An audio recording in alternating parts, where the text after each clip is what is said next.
Bernard de Montréal. La genèse du réel. Chapitre 6. Du doute et de la croyance. L'ego de l'homme est une construction psychique formée d'une myriade de concepts forgés au cours de l'involution et implantés dans la conscience humaine selon la relativité des cultures et des mémoires raciales. Tant que l'homme ne sera pas libéré des mécanismes psychologiques qui polarisent ces concepts, il demeurera prisonnier d'un mode de pensée qui n'est pas le sien et qui fut laborieusement transformé au cours de l'involution. De plus, il ne réussira jamais à se débarrasser totalement de ces mécanismes, car leurs traces émotives demeurent en lui et continuent à agir sur le plan inconscient de son être. Le doute et la croyance sont les deux mécanismes qui permirent à l'homme de survivre psychologiquement pendant l'involution, et qui le retiennent de vivre sa réalité. À cause d'eux, il est absolument impossible à l'homme inconscient de se connaître tant qu'il possède la moindre capacité de douter de lui-même ou de croire à ce qui ne vient pas de lui réellement. La polarisation de son mental inférieur, créée par ces deux forces, doit être neutralisée par une conscience créative qui, seule, peut faire la synthèse de son savoir créatif. Pendant l'involution, l'homme n'avait pas le choix de croire ou de douter, car il vivait sa vie mentale en fonction de l'ignorance imposée par les forces de la mort sur sa conscience. Cet état se manifestait selon le pouvoir psychosocial des forces de sa culture, de sa civilisation ou de sa race. À travers la croyance et le doute, les forces occultes pouvaient à son insu travailler à travers les systèmes de pensée faisant partie de sa conscience collective. La puissance de ces forces, l'autorité sociale et religieuse qu'elles institutionnalisaient, pouvait totalement englober l'homme de l'involution. Elle pouvait même en exclure les plus brillants jusqu'à l'aube de la science moderne où, finalement, l'individualité créative des penseurs libres put commencer à faire éclater le pouvoir subtil de ces forces sur l'homme. Mais ceci ne représentait que le début d'une forme de libéralisation de la pensée humaine. Aujourd'hui, alors que l'homme jouit d'une plus grande liberté de la pensée, il n'est pas pour autant libre, car il ne connaît pas encore les subtils mécanismes utilisés par les forces occultes contre une conscience encore impuissante à relever le défi de leurs influences. Non seulement le doute et la croyance sont-ils les plus grands outils utilisés par les forces occultes contre l'homme, mais ils représentent, en plus, l'inévitable pouvoir sur lui à cause de la polarité qu'ils créent dans son mental inférieur. À travers ces mécanismes, il lui est donc impossible de pouvoir générer sa propre pensée individualisée et universelle. Cette condition est très grave, car elle force l'homme d'aujourd'hui à subir de façon encore plus voilée des formes de domination que la mort lui impose par des pensées apparemment plus modernes, plus libres. L'homme commence à souffrir de sa liberté parce qu'elle est fausse, piégée par ces mêmes forces qui, en d'autres temps, ont opéré par des formes plus spirituelles et plus primitive. L'évolution future de l'homme se fera sur une base totalement individualisée. Le doute et la croyance disparaîtront de la conscience humaine en fonction de l'évolution de la conscience individuelle et non en fonction d'un revirement psychologique de la conscience collective. L'involution a donné à l'homme une fausse sécurité intérieure. Voilà pourquoi aujourd'hui, même l'abondance et le développement de la vie moderne ne lui suffisent plus, car son déchirement intérieur se fait toujours en fonction de sa conscience et non en fonction de la matière.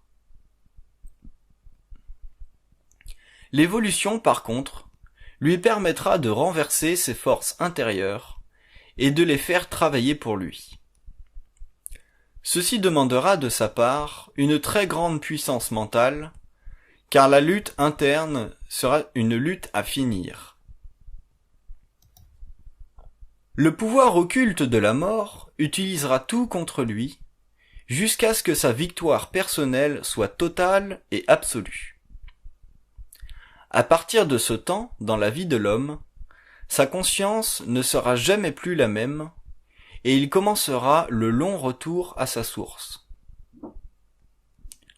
Au cours des âges, la conscience de la Terre changera, et l'homme ne sera plus identifiable à ce qu'il avait été durant l'involution. De même, l'homme qui a marqué l'évolution du mental inférieur fut différent de l'homme qui connut les hauts et les bas de la conscience involutive astrale de la nature animale. Tant et aussi longtemps que le doute et la croyance feront partie de la conscience de l'homme, ce dernier sera l'esclave de ses émotions. Cette condition le fera souffrir, car la lutte pour le contrôle de l'esprit deviendra de plus en plus aiguë lorsque la fin du cycle se fera sentir. L'homme moderne n'a aucune idée de la réalité qui sous-tend son inconscience. Le doute et la croyance sont deux éléments fondamentaux du pouvoir de cette réalité sur son comportement psychologique et psychique. L'être humain est multidimensionnel dans sa réalité. Et cette multidimensionnalité devra un jour être réalisée et intégrée, afin que le pouvoir envoûtant contre l'homme cesse sur terre. La mort n'est pas une dimension de l'esprit. Elle est une dimension de l'âme, c'est-à-dire d'entité vouée au contrôle de l'humanité à travers la manipulation des cordes les plus vibrantes de la conscience humaine. Les dernières années ont vu renaître, dans certains points du monde, un grand éventail de sectes plus ou moins occultes. Un grand nombre de leurs adeptes perdront leur identité à travers ces sectes qui, sans s'en rendre compte, représentent des centres actifs de manipulation psychique contre l'homme, sur les plans les plus subtils et les plus voilés. Très peu de ces gens pourront reconnaître que ces plans font partie des forces de la mort contre l'homme. Le danger est réel et à la grandeur de la planète. Il deviendra donc nécessaire que l'être humain sensible et spirituel, mais aussi naïf, reconnaisse que la croyance et le doute sont deux aspects d'une même lame qui sera utilisée contre lui s'il ne parvient pas à se dégager dans le mental de toute forme d'influence. Si l'homme doute ou s'il croit, c'est qu'il ne sait pas. Donc il est à la merci de ceux qui croient et lui imposent des croyances. Savoir n'est pas encore une condition universelle de l'humanité, car l'évolution ne fait que commencer. Celui qui sait aujourd'hui ne peut savoir que pour et par lui-même, et ceci requiert une grande force intérieure. L'homme n'est qu'au tout début de cette nouvelle évolution de sa conscience qui lui donnera cette force intérieure pour absorber le choc du savoir. L'homme nouveau comprendra par son expérience interne, au cours de sa lutte psychique avec le monde de la mort et ses influences, que le prix pour ne pas pouvoir douter et ne pas avoir besoin de croire est le plus grand prix à payer pour se libérer réellement. Sa liberté sera proportionnelle à sa capacité de vivre la plus grande solitude de ce qu'il sait, avec en plus le plaisir d'échanger avec ces êtres qui, comme lui, auront compris ce que veut dire conscience libre et créative. Le doute et la croyance sont une forme de chaîne psychologique créée par des pensées qui n'appartiennent pas à l'homme conscient, qui ne viennent pas de lui, mais passent par lui à son insu. Pour l'homme conscient, ces deux forces de l'involution sont une source de souffrance dans son mental évolué, car il sent alors qu'il manque de contrôle sur sa vie mentale et émotive. Ces chaînes se créent par l'émotivité et sont maintenues pendant de longues périodes de sa vie personnelle, souvent jusqu'à la mort, alors qu'il perçoit clairement le jeu dont il a été victime toute sa vie durant. Un être conscient ne peut vivre de l'autorité de qui que ce soit, car toute forme d'autorité inconsciente est un abus de pouvoir contre son intelligence créative. Ce type d'autorité viole le droit de l'homme de savoir par lui-même. Aucune force au monde ne peut empêcher l'homme de savoir par lui-même universellement. Et tant que l'homme n'aura pas réalisé ceci, il fera partie de l'involution et vivra une vie assujettie aux lois du mental inférieur. La croyance et le doute sont les deux aspects les plus redoutables de l'influence perpétrée contre l'homme à cause de son manque d'intégration mentale. Ces deux forces sur Terre sont responsables de la division entre les hommes et les nations. Au nom de la croyance, des milliers d'hommes peuvent retourner à la mort ou faire souffrir les autres. À cause du doute, l'homme peut vivre toute une vie dans l'absence de sa propre intelligence libre. Non seulement ces deux forces l'englobent-elles, elles le font aussi souffrir. Et la vie sur Terre ne doit pas être une vie de souffrance, mais de créativité continue, d'intégration totale des forces occultes de l'homme. L'homme nouveau devra payer cher le prix de cette réalisation, car les forces de la mort sont présentes en lui à travers le doute et la croyance.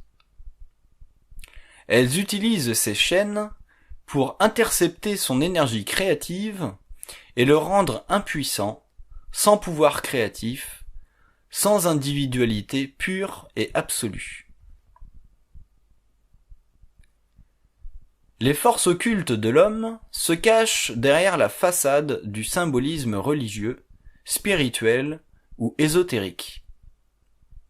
Ces forces travaillent selon l'aspect le plus faible de la conscience humaine ou selon le plus développé.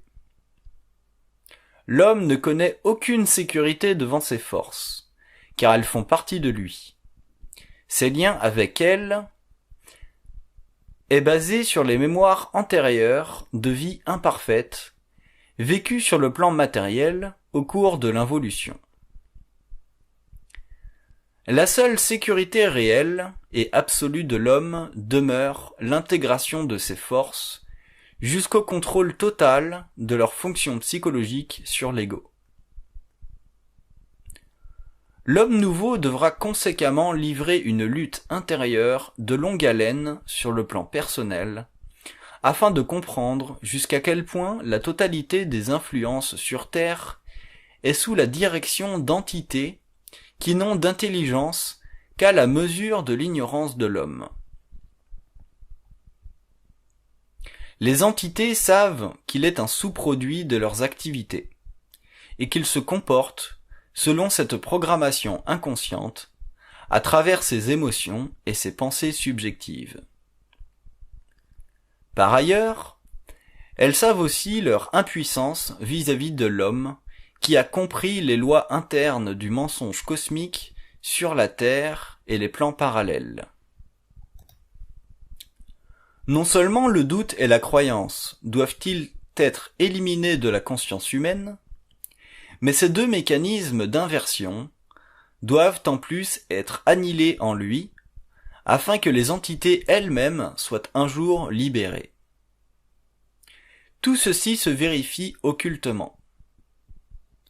Ce sera à l'homme nouveau, au cours de la prochaine évolution, de les rendre libres, car lui seul sera capable de voir, à travers la manipulation, dont elles sont elles-mêmes victimes, puisqu'elles n'ont aucun lien émotif avec l'homme. Le lien émotif avec la mort permet à l'homme de se perdre, et cette même absence de lien avec l'homme rend ce dernier invulnérable. Ceux qui seront les plus susceptibles d'être victimes du doute et de la croyance seront ceux qui auront progressé plus loin sur le chemin de la spiritualité occulte. Ces êtres auront déjà établi un contact avancé avec les entités des mondes parallèles malgré eux-mêmes. Il est inévitable que toute forme de spiritualisation du mental humain, surtout lorsqu'elle est d'ordre occulte et avancé, lie karmiquement l'homme à des entités qui ont facilement accès à son taux vibratoire. Ceci leur permet d'entrer en communication intérieure avec lui à son insu. Ces êtres sensibles risqueront d'être plus affectés par la grande vague de mensonges cosmiques qui frappera la Terre d'ici quelques années, alors que ces forces occultes auront à livrer leur dernière lutte contre l'esprit de l'homme. Tout sera alors utilisé dans l'arsenal symbolique. Les plus hautes formes du sacré seront employées contre lui, et l'homme croira que ces formes sont et demeureront sa sécurité. Illusion triomphale. Déjà, journaux et annales psychiatriques confirment que beaucoup d'actes meurtriers sont perpétrés au nom de certaines figures sacrées du monde chrétien, tels que le Christ, la Vierge ou d'autres dénominations. De tels phénomènes sont des indices du pouvoir de la croyance utilisé par les forces occultes contre l'homme afin de semer la confusion sur le plan matériel. La folie deviendra de plus en plus courante et répandue dans le monde, à cause du stress subi par l'homme moderne. Sa forme s'apparentera de plus en plus avec la division de personnalité, stade avancé de possession astrale. Le passage de ces forces vers l'homme sera ouvert par la confusion qui régnera de plus en plus sur le plan matériel. L'homme nouveau sera amené à voir à travers toutes les formes de croyance. Il vivra le doute jusqu'à l'épuration totale de son mental, et c'est ainsi qu'il deviendra libre de ses forces agissantes. Nous vivons dans une des plus importantes périodes de l'évolution de l'humanité. Ceux qui comprennent et voient aujourd'hui ne peuvent encore s'imaginer jusqu'à quel point elle est définitive pour l'homme, et combien grand est l'enjeu à travers tout ce que l'homme croit faire selon les lois de son libre arbitre illusoire. Le doute est une faiblesse de l'intelligence face à l'infinité du mental créatif.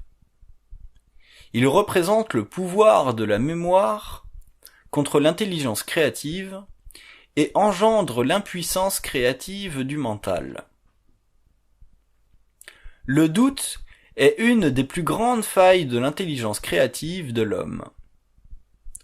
Non seulement paralyse-t-il l'esprit, mais il rend ce dernier esclave de la mémoire collective. Ainsi, l'être se voit obligé de demeurer impuissant devant les forces involutives qui veulent l'englober par le mécanisme de l'opinion collective, elle-même sanctionnée par l'histoire et l'autorité temporelle ou spirituelle. Le doute a enlevé à l'homme la capacité de démontrer, par la pensée créative, la grande dimension du réel, bien au-delà de celle que lui imposa le pouvoir involutif sur Terre. Tous les hommes ont des croyances. Ces croyances sont utilisées par les forces involutives pour le protéger contre le doute de sa propre intelligence impuissante et non créative. Dans un même temps, ces croyances l'empêchent de voir et de comprendre l'ignorance involutive. La croyance est au mental inférieur, ce que le bandeau est à la vision. Elle garde l'être renfermé à l'intérieur d'une doctrine, où l'habitude des siècles le garde dans la noirceur. L'homme involutif eut besoin de croyances avant l'évolution, mais ce besoin disparaîtra de la conscience évolutive. Cette dernière ne se nourrira que de ce qu'elle sait, car le mental aura été élevé en vibration, de sorte que les formes pensées millénaires ne pourront plus la satisfaire. Elles seront impuissantes à lui donner des réponses que seul un mental éveillé et libre pourra faire naître de l'infinité de la conscience universelle. Le doute et la croyance ont été les mécanismes privilégiés du pouvoir sur l'homme. Si le pouvoir le reconnaît, il ne peut s'en défaire, car il y va de la permanence et du maintien de sa structure. Il reconnaît que le doute et la croyance sont les ultimes formes utilisées pour protéger l'homme contre son ignorance psychologique face à la noirceur et au désespoir. Le pouvoir ne fait rien pour changer la condition psychologique humaine, car le doute et la croyance lui assurent l'hégémonie. La supraconscience créera un choc à la conscience planétaire. De l'être conscient naîtra une science de la vie, dont la force et le feu ébranleront les esprits les plus contraints par le pouvoir à demeurer silencieux, prisonniers de l'illusion de ces deux forces, façonnées par des millénaires d'ignorance et de soumission psychologique et psychique. Le pouvoir peut répondre aux grandes questions de la vie. Seule la conscience éveillée et libre en intelligence peut s'élever au-dessus des opinions fossilisées du passé involutif. Ce sera le nouveau pouvoir, et il sera partie intégrante de la conscience supramentale, conscience libérée de la mémoire collective. L'évolution mettra à jour les mystères et donnera à la vie un sens réel né d'un mental puissant et créatif. Croire veut dire vivre de l'opinion des autres et de l'histoire, vivre des miettes de pain lancées aux affamés de la vérité pour les maintenir en laisse. L'être nouveau ne croira pas, il saura. Savoir signifie canaliser parfaitement la puissance créative de l'esprit, au-delà des conventions psychospirituelles d'une humanité empoisonnée par la division des connaissances. L'homme découvrira le réel et ne voudra plus rien connaître du vrai, car le vrai n'est que l'envers du faux. Il vivra du réel, la synthèse du vrai et du faux. Il aura la paix de l'esprit. Son mental sera en communication directe avec la lumière, source de vie et d'intelligence. Ceux qui ont fait progresser l'humanité furent rejetés par le pouvoir, car celui-ci meurt et s'affaiblit devant l'assaut de l'esprit éveillé, là où l'homme a une vie plus réelle. Le pouvoir ne recherche pas l'esprit, mais la lettre. C'est par la lettre que l'homme est amené à croire, alors que par l'esprit, il est poussé à évoluer. La puissance de l'esprit, c'est le mouvement de la lumière dans le cosmos. Et le pouvoir n'aime pas la lumière, car il cherche la permanence. Mais le pouvoir ne peut demeurer intact indéfiniment. Le jour vient où l'esprit dominera le pouvoir afin de renverser ce que l'histoire a créé. Ce sera le temps de l'Apocalypse, période de révélation, où l'homme apprendra et comprendra ce qui se trame dans les sphères, au-delà de la matière, annonçant l'évolution future de l'humanité, par-delà la croyance et le doute. Le pouvoir tremblera durant cette période, car toutes les réponses jailliront de la bouche de l'homme nouveau. Ceci marquera le feu de la nouvelle alliance entre l'esprit, le double, la lumière et l'homme. Ce sera la fusion entre l'invisible et le matériel. La fin de la civilisation telle que nous l'avons connue. Le doute ne peut s'éterniser dans la conscience. L'homme n'est pas sur terre pour douter, mais pour découvrir qu'il sait. La croyance ne peut emprisonner l'homme indéfiniment. Déjà, la puissance de son propre esprit se manifeste à travers une conscience créative pour délier ce qui fut, par le passé, lié. L'homme doit être libre, et la prochaine époque marquera le développement de cette liberté réelle, sans croyance et sans doute, remplie du savoir de l'homme nouveau. Ce sera le début de l'individualisation de l'être et le retour de l'homme à sa source universelle. Le pouvoir du doute et de la croyance sera impuissant contre lui. Il sera sa propre lumière. Le pouvoir temporel et spirituel ayant perdu les outils de sa puissance contre l'homme, une pensée nouvelle jaillira partout dans le monde, qui jamais plus ne sera réservée à une élite quelconque, car la conscience est universelle. La grossière et primitive spiritualité sera remplacée par la puissante lumière de l'homme. Elle déchirera les mystères du passé, utilisés par le pouvoir pour emprisonner l'être dans son impuissance à créer. L'universalité de la lumière témoignera de l'universalité de l'homme et de son lien universel avec les sphères. Ainsi débutera la fin de la conscience collective spiritualisée de l'humanité, nécessaire pendant l'involution, à cause des voiles de la conscience mentale inférieure. Cette dernière sera remplacée par un nouvel état mental, issu des forces créatives nouvelles, engendrées par l'éveil. Les collectivités spirituelles sentiront glisser entre leurs doigts le pouvoir qu'elles avaient exercé sur et contre l'homme depuis le début de la formation de la conscience sociale involutive.